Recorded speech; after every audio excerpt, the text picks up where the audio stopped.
Feudalism, presented by Sarah Burrell, Talia Grayson, Yoselin Lopez, Parastu Mozemi Godarzi. What is feudalism? Feudalism is an economic system of the Middle Ages where land owned by the upper class was lived on and worked on people by the lower class. These people provided labor and military services in return for the use of the land. As you can see in the picture of the feudal pyramid, it is like a cycle. It consists of four parts. It starts with the king, then the barons, other known as the lords, the knights, and the peasants. The king gives the baron land. The king's power is absolute. Barons give some land to the knights. Knights give some land to the peasants. In return, peasants pay homage by working on the knights' lands. In other words, the peasants pay their respects. Knights pay homage by fighting in the baron's army when they are needed. Lastly, the baron pays homage by bringing the king an army when they are needed. How did the feudal system arise? The person who founded feudalism was known as William the Conqueror. The first elements of European feudalism appeared in France and Germany in the 9th and 10th centuries.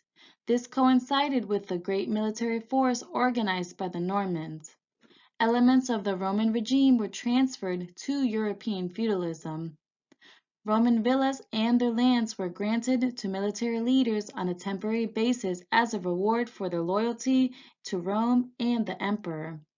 It was also traditional for Romans to surround themselves with loyal soldiers who provided a substantial fighting force and offered protection.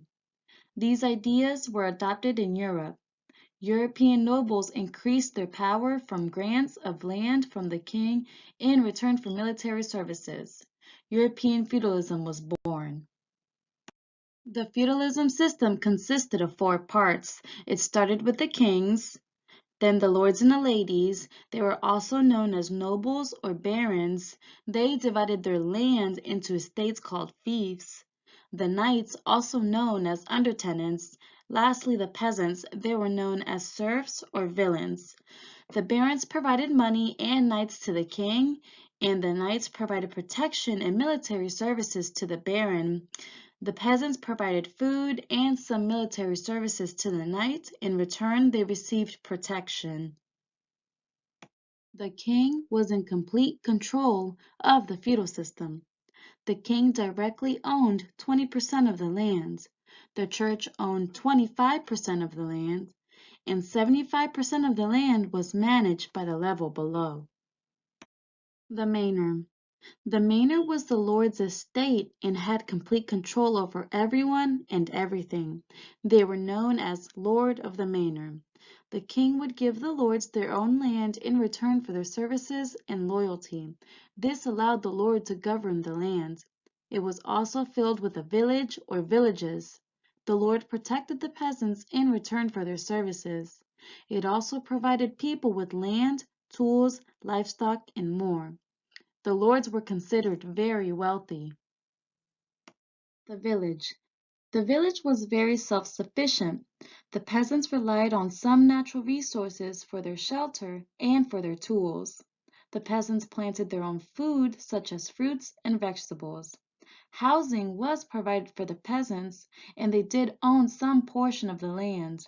The types of jobs provided for the peasants were being a farmer or being a blacksmith. The peasants worked on the Lord's lands. In return, the Lord provided protection and some natural resources. The church was within the village. Manorialism. Manorialism was part of the feudal system, and it was more economic and social. Since the feudal system was a relationship between the kings and the lords, it was more political and it involved the military. Manorialism was a relationship between the lord and his peasants, and vice versa. For instance, the lords provided the peasants with food and protection. In return, the peasants had to work for their lord. Manorialism represented the economic portion of feudalism, where all aspects of life were centered on the lord's manor, including the village, church, farm, land, and mill. The lord was in charge and owned everything on the land he governed. The castle. During the Middle Ages, the castles were made primarily for protection because of the battles. It also provided the manor and its people with security. The castle was made out of stone, had small windows, and raised thick walls. They were perfect for the great defense and to keep intruders out. The knights always protected the castle. The knights. The knights served in the army and personally protected the tenant-in-chiefs and the peasants. The knights also supervised the peasants. In return, they were given land and could be known as Lord of the Manor. In the feudal pyramid, the knights came after the lords. The king provided land for the knights in return for the military services. The knights were recognized by society but were not royalty. They also lived on estates. The lords and the vassals. The lords were obligated to protect the vassal. They were obligated to guard their children and to give military aid.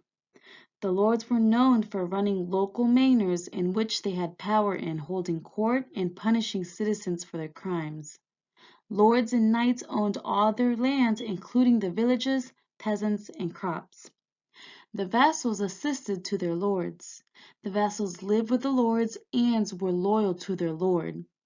Vassals were given responsibilities for finding men for their lord's army. The vassals had to protect their lord's manor, supervising the lower classes who lived in the lord's lands. The relationship between the lords and the vassals. The feudal system was based upon obligations between lords and vassals.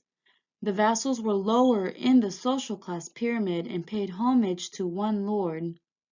Homage is defined as a ceremony in which an individual becomes the man of the lord. The feudal system made both the lord and the vassals sign a contract that stated the lord gave the vassal protection and the vassal gave loyalty to the lord. The vassals were not as wealthy as the lords and kings, but they did acquire some wealth, own land, and peasants. The peasants and the serfs. Two-thirds of a lord's land was divided among the use of the peasants or the serfs. The peasant was a small farmer. The serf was tied to the land on which they live and work. Serfs were not known as slaves, however, they were not allowed to leave the land without permission from the lord. Serfs worked the lord's fields. In return, they got a very small piece of land to work for themselves and the lord's protection from raiders. Serfs were often considered very poor. Here is a summary of feudalism in medieval Europe. It started with the kings. The kings granted land to their lords. Then came the lords. The lords granted land to their knights. The lords also provided money and military services for their king. Then came the knights.